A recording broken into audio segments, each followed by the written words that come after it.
Hello all, welcome to రాణి అమ్మ kitchen. ఈరోజు రాణి అమ్మ కిచెన్లో తోటకూర కాడల పులుసు చేసుకోబోతున్నాము. చాలా చాలా టేస్టీగా ఉంటుంది, తప్పకుండా ట్రై చేయండి. మనకు దానికి తోటకూర కాడలు ముక్కలుగా చేసుకొని పెట్టుకోవాలి. ఒక 2 hours ముందు ఒక 4 tablespoons శనగపప్పు నీళ్ళలో నానబెట్టేసి పెట్టుకోవాలి. అలాగే ఒక చిన్న నిమ్మకాయ సైజ్ చింతపండు, ఉల్లిపాయ ముక్కలు, కరివేపాకు, అలాగే పచ్చిమిర్చి, ఒక చిన్న బెల్లం ముక్క. ఇప్పుడు స్టవ్ మీద కడాయి పెట్టేసుకొని అందులో ఒక 2 tablespoons ఆయిల్ వేసేసుకోవాలి. ఆయిల్ వేడెక్కాక కాసన్ని మెంతులు, అలాగే ఒక 1/2 teaspoon ఆవాలు వేసుకోవాలి. కాస్త ఆవాలు చిట్టపట్టలాడాక ఇప్పుడు ఇందులో ఉల్లిపాయ ముక్కలు, పచ్చిమిరపకాయ ముక్కలు, అలాగే కరివేపాకు వేసుకోవాలి.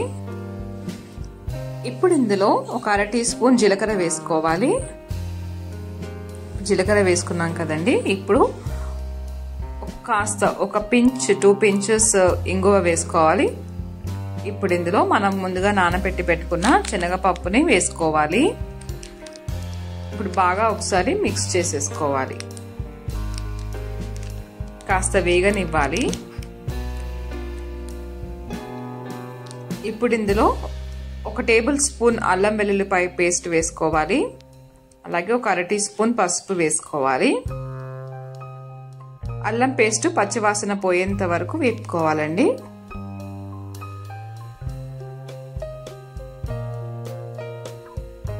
వేగిపోయింది కదా. ఇప్పుడు ఇందులో మనం ముందుగా శుభ్రం చేసి పెట్టుకున్న తోటకూర కాడలు వేసేసుకోవాలి. మీరు వీటితో పాటు కాసంత తోటకూర వేసుకోవాలనుకున్నా కూడా 1/2 cup తోటకూర కూడా వేసుకోవచ్చు. స్టవ్ ని లో ఫ్లేమ్ లో పెట్టి మధ్య మధ్యలో కలుపుతూ ఒక 60 to 70% ఉడికిపోయేంత వరకు మనం వేపుతూ ఉండాలి. ఇప్పుడు కాస్త వేగిపోయిందండి. ఇప్పుడు ఇందులో మనం చింతపండు గుజ్జుని యాడ్ చేసుకుందాము. అలాగే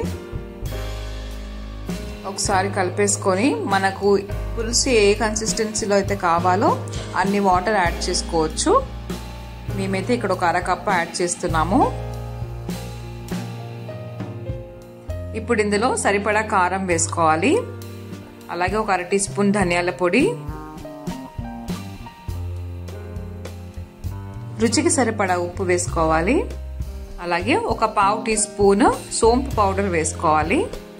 సోంపు పౌడర్ ఆప్షనల్. ఇప్పుడు మనం వేసిన మసాలాలన్నీ కలిసేలాగా ఒకసారి కలుపుకుందామండి. మన రాణి అమ్మ కిచెన్ ఛానల్ని చూసే వాళ్ళందరూ సబ్స్క్రైబ్ చేసుకొని లైక్ చేస్తారని కోరుకుంటున్నానండి. Please subscribe to our channel. ఇందులో మనం తీసి పెట్టుకున్న బెల్లం వేసుకోవాలి. ఇప్పుడు ఒకసారి కలుపుదామండి. కూరంతా లో ఫ్లేమ్లోనే పెట్టి కుక్ చేసుకోవాలండి. ఇప్పుడు లో ఫ్లేమ్లోనే పెట్టి మన వాటర్ కన్సిస్టెన్సీ అంతా దగ్గర పడేంత వరకు ఉడికించుకోవాలి. నూనె పైకి తేలేంత వరకు ఉడికించుకోవాలండి. చూసారా, నూనె పైకి తేలింది అంటే మన తోటకూర కాడల పులుసు రెడీ అయిపోయినట్టే.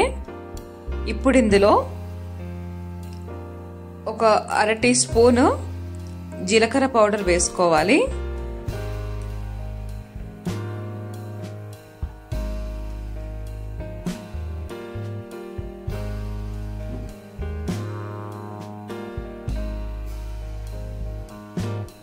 సో ఇప్పుడు ఒకసారి కలుపుకొని మూత పెట్టేసుకొని ఒక 2 to 3 minutes అలా ఉంచేసి స్టవ్ ఆఫ్ చేసి serve చేసేసుకోవడమేనండి.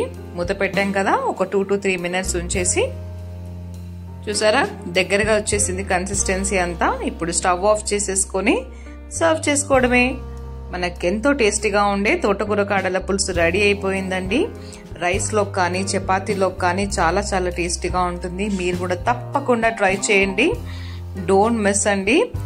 And don't forget to subscribe to our channel Rani Amma Kitchen, and please like, share and comment. Please support us అండి. Thank you all.